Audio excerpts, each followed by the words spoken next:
So it's been 2 years since we ordered our BMW Generation 4 S1000RR K67 code. I never knew that until recently.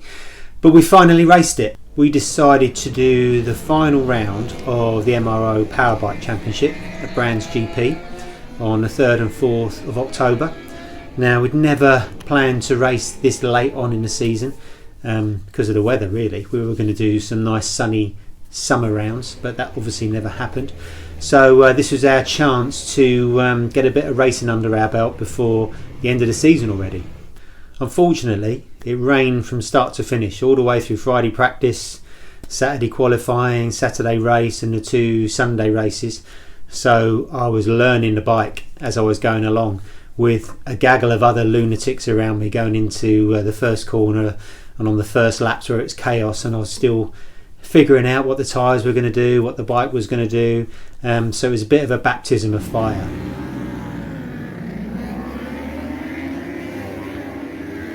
So in the rain, I was using the throttle bodies as normal, all four working together, rather than the split throttle bodies which I use in the dry. And the advantage of that is that you can use the grunt from the new shift cam system. With the split throttle bodies, you've got a lot less power in the middle of the corner, which sounds like that's what you'd want in the rain, but you also need to give it a massive handful to get going. So it's a little bit more predictable doing that in the dry than it is in the wet. So to cut a long story short, I got an 8th, I got a 10th and a DNF on the last race due to a steamed up visor. It's a bit of a rookie mistake. I actually struggled with steaming up. On the first race on the Sunday, I had a pin lock in and the visor steamed up, but I could just about get away with it. And on the second race, I took the pin lock out and the visor steamed up so bad. I was opening the visor around the corners, but then it was snapping shut on the straight and steaming straight up. So unfortunately I had to pull in. But despite the fact that the results didn't set the world on fire, it was a really good experience to kind of use my bike in anger and learn what we need to do moving forward. So there's a few things that make the K67, the Generation 4 S1000RR, quite different to the old S1000RRs that I've raced. And a lot of that's to do with suspension and geometry, some of it's to do with electronics. With regard to the suspension, we've discovered that you have to run the front of the bike really high to stop it endoing when you're hard on the brakes. A lot of the super stock teams actually run lead weights in the subframe and under the frame where the cat would normally live, just to drag the back of the bike down. And K-Tech also do fork extenders, so you can lift the front of the bike right up to make it more stable under braking, which is illegal in superstock, but it's something that we can run, which we might try at some point. The other thing about it is that the way the rear suspension works with its fully floating linkage, the spring rates are much lower than you would imagine. So when I was running 90s and 95 springs in my old bike, we've started with a 60 spring in this one, which kind of seems okay in the dry, although I never quite knew how it was working because we didn't have the data logger set up. We do now. And we ran a 60 all the way through Brands in the wet, and to be honest, it was too hard. As soon as you touch the throttle, it would move. By the last race, we decided to put a softer spring in it, a 55, which sounds really low, doesn't it? And it was much better. So I think that's the way forward, probably even for dry setting in the future. And also those electronics we've got the race kit electronics, which is a different loom, different switches, different ECU, different Motec dash, and it's fantastic. You could program that bike to sing the national anthem round Druids and do the conga through clearways, but you need to be able to tell it what to do, and if you can't understand it, it's probably not as good as the standard road bike electronics, which are a little bit more Fisher Price, a little bit easier to understand. I've got to say a massive thanks to Peter Shooton from Alpha Racing, who took the time out to explain to me over the phone for over an hour how to get started with the electronics, because for the last 3 track days we've done, we've been scratching our head wondering how the data logger works and even wondering how to get the lap timer working. So he's helped out, and that's one of the good things about Alpha Racing. You can buy everything you need for that bike and get advice for it at Alpha Racing, which are BMW's technical partners. So if you want to build a track day bike or a world superbike, you can buy everything from them. And I think that's really one of the things that makes the BMW so different to all the other manufacturers.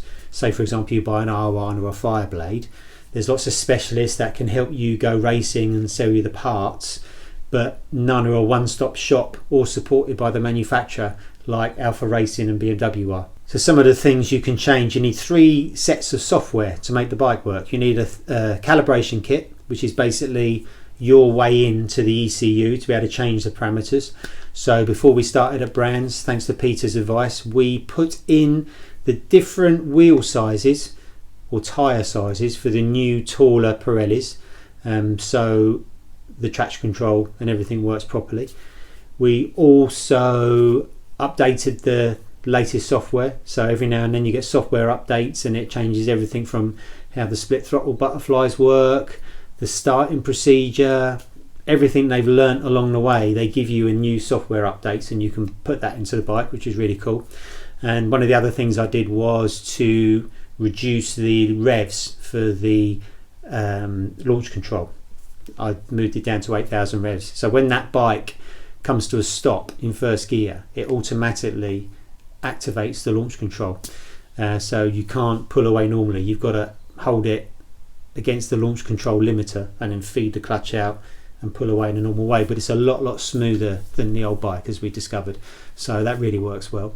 Then there's the dash, which confused the hell out of us. You've got a thing called a dash manager on the software, and you basically need to tell the dash where you are before it can do your lap times. So we weren't telling the dash that to begin with, but to do that you need to plug a laptop into the bike via a special cable, and then you can make it all work. But if you didn't know that, which we didn't, you just sort of, it throws you. And one of the things with Alpha Racing, there's a lot of assumed knowledge there. So I don't really think all these electronics and everything are for the club rider or a track day rider like us. It's more for professional teams and engineers who have got a good knowledge of what's needed, and then they can ask the right questions, whereas we're kind of not asking the right questions to get the right answers. But we're getting there. We've started, so we know how the dash works. We've got a data logger on the bike as well, but again it's slightly confusing. You've got to download the data to this dash manager first and then open some software, which we didn't know you needed, which is the data logger software, and then open everything up and then you can see what the bike's doing. I've got a long way to go with that, and I still don't quite understand it, but the more we run the bike, I think the easier that will be. What I did discover at Brands is, beneath all the electronics and everything, the actual core of the bike is fantastic. And I think that when all the planets align, when we've had some good dry sessions, I mean incidentally I've never ridden it in the dry with a baffle out. We've always been at quiet track days, so when we get to really ride it properly, I think it's going to be incredible, because the way it handles and the speed down the straights is phenomenal. So I really can't wait to ride it properly in the dry. So for the future, it'd be nice to test the bike somewhere nice and sunny over the winter. Nice dry track, which we wanted to do this year, but obviously we couldn't.